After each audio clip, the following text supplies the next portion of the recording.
नमस्कार बीए तृतीय वर्ष के सभी विद्यार्थियों को। आज हम कबीर के पद्य के बारे में अध्ययन करेंगे।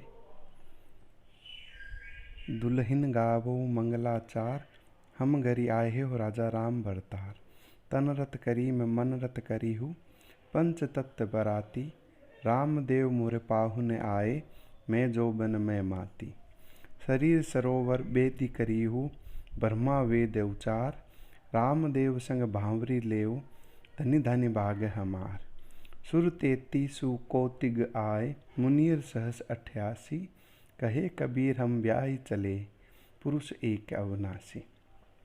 प्रस्तुत प्रसंग कबीर द्वारा रचित रेमणी से लिया गया है। प्रस्तुत पद्य में आत्मा का परमात्मा के साथ एकाकार होने का उल्लेख है। इस पद में कबीरदास जी कहते हैं कि दुल्हन गाओ मंगलाचार। एक दुल्हन दूसरी दुल्हन को कह रही है कि तुम मंगल गीतों को गाओ। हम घर आए हो राजा राम भरतार, कि आज हमारे घर पे राजा राम हमारे पति रूप में अर्थात मुझे ब्याहने के लिए आए हैं। तन रत करी मैं मन रत करी हूँ, पंच तत्व बराती। मैं आत्मा रूपी वधू उनके शरीर और मन से प्रेम करूँगी।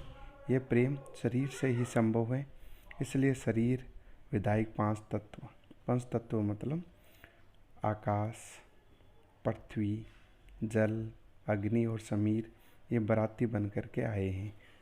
रामदेव मोरे पाहुने आए, मैं जोबन में माती। रामदेव मेरे यहाँ अतिथि बनकर उपस्थित हुए हैं और मैं यौवन में मस्त हूँ। अर्थात आत्मा रूपी वधू राम पति के स्वागत हेतु तत्पर है। शरीर सरोवर बेती करी हूँ, ब्रह्मा वेद उचारी। मैं इस विवाह हेतु शरीर रूपी सरोवर के किनारे एक वेदी बनाऊंगी तथा स्वयं ब्रह्मा वेद का उच्चारण करेंगे। रामदेव संग बावरी लेहू, धनी धानी भाग हमार। राम परमात्मा के साथ मैं आत्मा रूपी वधू के रूप में फेरे लगाऊंगी, ये मेरे सौभाग्य की बात होगी। सुर 33 कौतिग आए, मुनियर सहस 88। इस आध्यात्मिक विवाह में 33 करोड़ देवता और 88,000 मुनि साक्षी बनेंगे।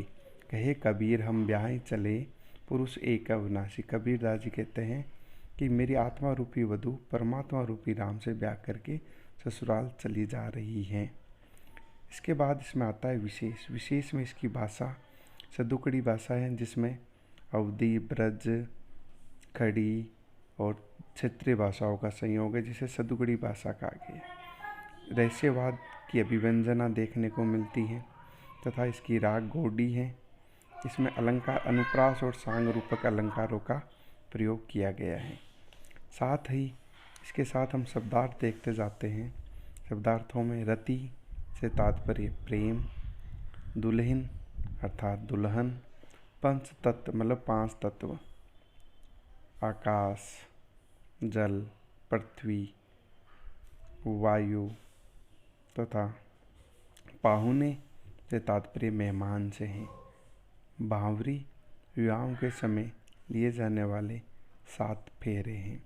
कौतिग करोड़ से अर्थ लिया गया है। साथ ही में आप सभी से निवेदन है कि इस पद्य को ध्यान से पढ़ें और अपनी अभ्यास पुस्तिका में इसकी व्याख्या करने की चेष्टा करें।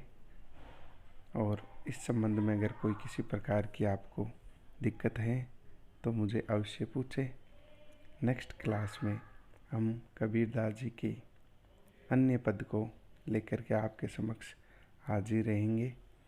तब तक के लिए इस पद्य को पढ़ें और आत्मसात करने की चेष्टा करें। धन्यवाद मेरे प्यारे विद्यार्थियों, बहुत बहुत धन्यवाद मेरी ओर से।